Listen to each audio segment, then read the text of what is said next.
Okay, non-Disney Villains Tournament, Round 11, Part 1. Let's get going.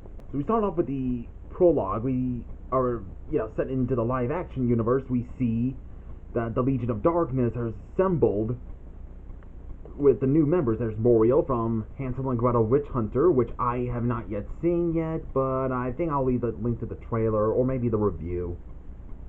And there's Victor. I just watched the Underworld prequel and Underworld. And Victor is a very complex character. Yeah, it's basically werewolves versus vampires. I'll leave the link down below of the Nostalgia Critics review of that movie, and it's really entertaining. Plus, the actor who played Victor is the same actor who played Davy Jones. Yeah, that's him. He's a complex character. He is the villain, but he also cares for his own daughter. But let's just say Lucien, who is a Lycan. A Lycan is basically a werewolf that can change forms in the moonlight at whichever time, either in human form and then wolf form, kind of like in the Hulk sort of way, but without the use of anger. Basically like a shapeshifter sort of way, but only for man and wolf. That he did raise, and Lucien and his daughter were in love, and she got a baby, and it would have been powerful, but more powerful than both vampires and the Lycans. Again, the Lycans are basically the werewolves in a way. And he was freaked out. If it's born, it would kill both species, and the only way to stop it is to execute his own daughter. And he wished it never happened, but he does blame Lucien for this.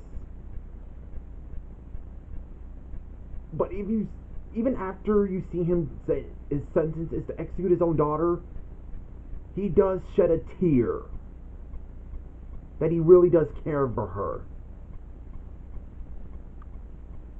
And just wishes it never happened. So, okay, get this going.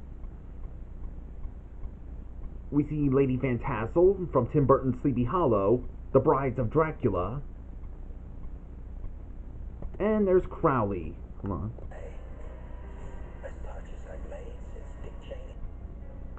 The Master. And Jim Moriarty. Yeah, he's flirting with the brides, aren't I like how they're just acting like they're kids. I mean, they're goofy villains, so yeah, I like Dracula's reaction. Even though Jim Moriarty in this series is the son of Professor James Moriarty, I like his reaction, like, dude, can you just control your son along with his friends? And James Moriarty being like, yeah, I know, but hey, they're kids, what can you do? No licking.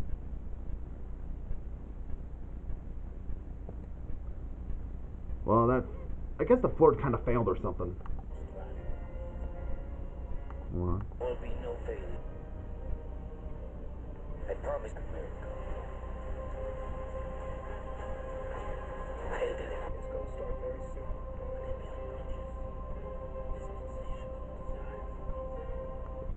Yeah, talking about Project Ragnarok that they're planning on. Still is pretty cool.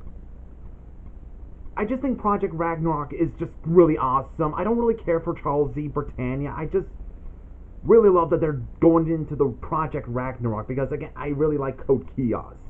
Along with Fullmetal Alchemist, Hellsing, just anything. And now for the fight, we see Major Blood versus Rip Van Winkle.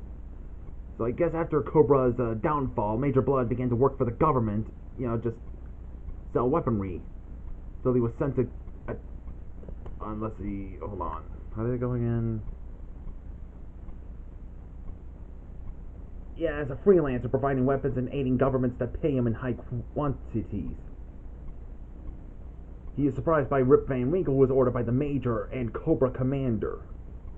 I guess Cobra just hates traitors. Interesting one. The name Rip Van Winkle is like one of the characters from Washington Irving's story. Not in the Sleepy Hollow one, but in a different story. I think it was called Rip Van Winkle. And yes, in this one, Rip Van Winkle is a girl in this one, so it's not related to Washington Irving in a way, but except for the name. She's basically an insane assassin, except her bullets are like... Imagine like Roger Rabbit, where the bullets would know who they're targeting at, except being all confused and less cartoony. Imagine that, until you see it.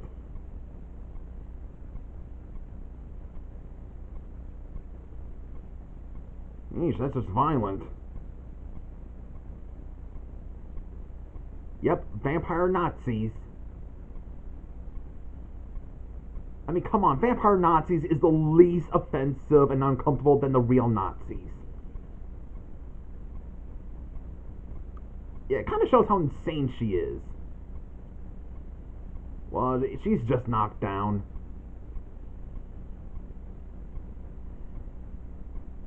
Hold on, she's gonna shoot the gun. Oh, hold on. Yeah, you see how the bullets give... It's basically how the bullet would find its target. Like that. Shooting the boat.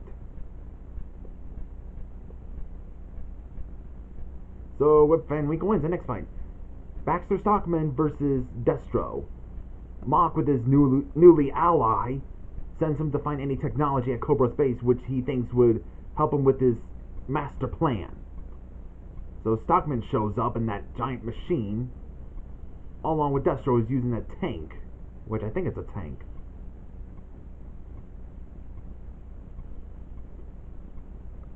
Yeah, I still have not got to watch the G.I. Joe cartoon. I know most of episode 1 is just very separately, so I think I'd be better off finding the DVD series of it.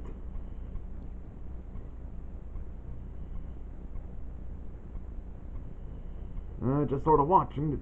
Boom shakalaka! It's basically like Baxter Stockman is in this armor while Destro is in a tank. Well, fire in the hole! Oh, I guess he dodged it. Whoa! And Destro wins. Well, I wonder what Mock's gonna say about it. Oh wait, he's still here. Never mind. He's still up for it. Now Baxter Stockman wins. Guess he don't have to deal with Mock getting angry at him. Next one is Human Shredder versus Lord Shen.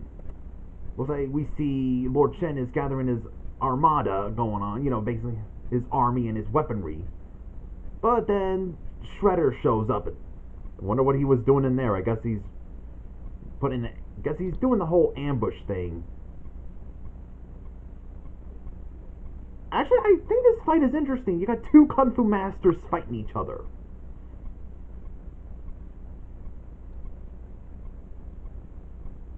One that is a human shredder who's like a crime lord. Basically like a ninja in a way. And you got the one that is a Kung Fu master that is a peacock. Oh dear, a cannon. Ooh! Knocked him all the way to the water. Lord Shen wins. The next fight is these bionicle villains, Dark Ace, Raves, and Snipe versus the Rakshi. Okay, so Pitch Black arrives at Makuta's lair. How did it go? Informing the colossal being that to make an impact in the war, he should first deal damage to the rising threat of the Cyclonians.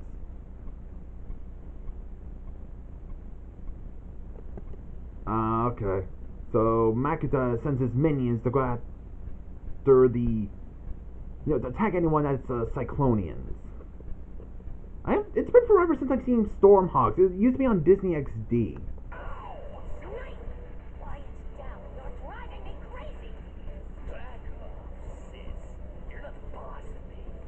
You think? And I don't know much about Bionicle. I know the trailer of it I used to have Lion King special edition, not the modern special edition, but the very old one. It did show the trailer of the Bionicle movies, and I think my brother did play Bionicle, and even I also hold on to that Bionicle once, but yeah, I just haven't seen the Bionicle films and all that. I guess they're like the more epicer Legos, I guess that's what they are. So maybe I should give the Bionicle series a watch, I guess, when I get the DVD. Get the chance to catch the DVDs of them.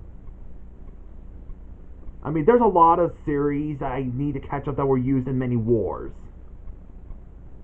Especially the non-Disney Villains Tournament.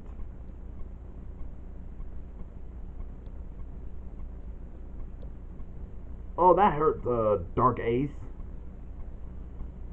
And there's Pitch Black. Whoa, hits Dark Ace. So was Pitch Black just manipulating both sides or something? Because it looks like he's giving him upper grade of rage power.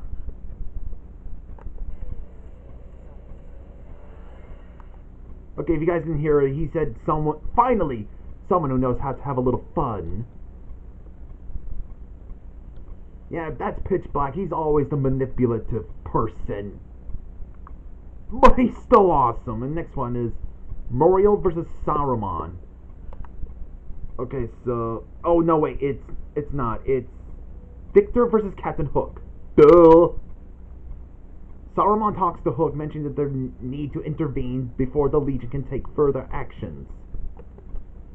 I would have thought Saruman would join the Legion of Darkness, but nope, I guess not. So he sends Captain Hook, formerly known as Taviton, to go to the lair of Victor. I actually like this fight. It's a pirate versus vampire. It's pretty cool in a way.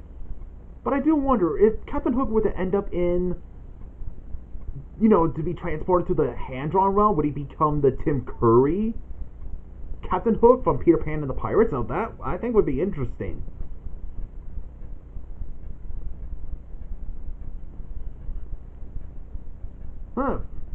Shot a hole to where the sunlight will be shining. This is just an epic fight right there, and eesh! Impaled him right through the mouth. But if you've seen the Underworld movies, he's not dead. He survived. I'm just saying, because the one where he died is just from the prequel. So the one you'll be seeing in the review of Underworld, it's different from the one you saw. Okay, now there's Muriel versus Saruman. So, moving deeper into the base, Saruman is surprised by Muriel, the Grand Witch, who has no intention of letting trespassers leave with his life. I have not seen Hansel and Gretel Witch Hunter, but I have seen the review of that movie also, but not from Nostalgia Critic, but from someone else. And I have got to watch most of the Lord of the Rings movies. Well, I didn't get to watch the final one because I think the DVD keeps getting freezing. I think it's a Return of the King I was trying to get to watch, and basically a witch versus wizard. Now that's just also cool.